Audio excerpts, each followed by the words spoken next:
कलयुग के अंत के विषय में हमारे प्राचीन ग्रंथों में पहले से ही लिखा गया है। कलयुग का प्रभाव कैसा होगा, कलयुग में मनुष्य का व्यवहार कैसा होगा, कलयुग की स्त्रियां कैसी होंगी, कलयुग में मनुष्य का आकार और आयु कितनी होंगी, कलयुग में पाप और पुण्य की परिभाषा क्या होगी, कलयुग में मुक्ति पाने के कौन से मार्ग होंगे तथा कलयुग का अंत कैसा होगा, इन सब के विषय में हमारे प्राचीन पुराणों में भविष्यवाणी की गई है। भगवान कृष्ण ने कलयुग का विवरण गरुड़ के सामने किया है, जिसके बारे में प्राचीन गरुड़ पुराण में बताया गया है।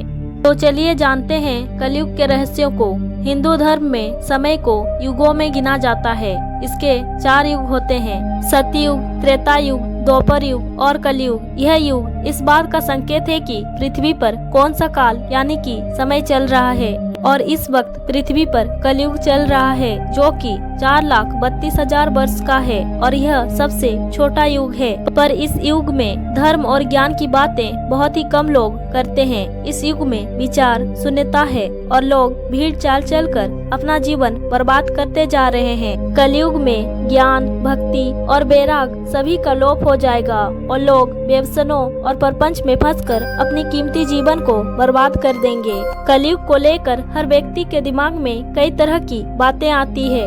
कहते हैं जब इस दुनिया में पाप अपने चरम पर पहुंच जाएगा तब धरती पर जलजला आएगा और देखते ही देखते सारी पृथ्वी तबाह हो जाएगी। माना जाता है कि कलयुग के अंत में मनुष्य की उम्र केवल 20 साल ही रह जाएगी। 16 साल की उम्र में लोग बूढ़े होना शुरू हो जाएंगे और 20 साल तक पहुँचते पहुँचते उनकी मृत्यु हो जाएगी। बीते हुए कुछ शताब्दियों के आधार पर आप देख ही रहे होंगे कि मनुष्य का स्वास्थ्य और उम्र कम ही हुई है और आजकल बच्चे समय से पहले ही परिपक्व हो रहे हैं। हिंदू धर्म के अनेक ग्रंथों में इस बात का वर्णन मिलता है कि कलयुग के आखिरी चरण में लोगों की उम्र लगातार घटती रहेगी और बहुत ही कम उम्र में मौत आ जाएगी। कलयुग का अंत आते आते धरती पर कुछ भी उगना मुश्किल या फिर बंद हो जाएगा।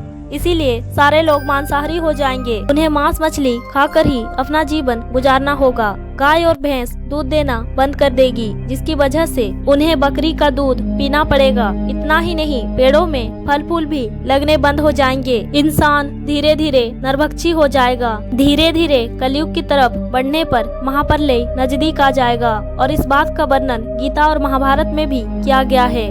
बहुत लंबे समय तक सूखा पड़ेगा और बाद में मूसलाधार बारिश होगी। बारिश इतनी ज्यादा होगी कि धरती जलमग्न हो जाएगी और इसी बारिश और बाढ़ में लोग डूबकर मर जाएंगे। कलयुग के अंत में इतना भयंकर भूकंप और तूफान आएगा कि इंसानों और जानवरों का नामो निशान मिट जाएगा। एक साथ 12 सूरज निकलेंगे, जिसकी गर्मी से धरती सूख जाएगी। कई ग्रंथों के अनुसार धरती का विनाश पानी से नहीं बल्कि गर्मी से होगा। धरती का तापमान इतना बढ़ जाएगा कि 7 समुद्र और नदियां सूख जाएंगी। समतर्क नाम की गर्मी पृथ्वी को तबाह कर देगी और लोग इस गर्मी में भस्म हो जाएंगे। वैसे तो हर ग्रंथ में अलग अलग बातें लिखी हुई है, पर इस बात का वर्णन सभी ग्रंथों में किया गया है कि पृथ्वी का विनाश निश्चित है। कलयुग के अंत में महाप्रलय आना निश्चित है। कलयुग में ऐसा समय आएगा जब स्त्री और पुरुष दोनों ही अधर्मी हो जाएंगे।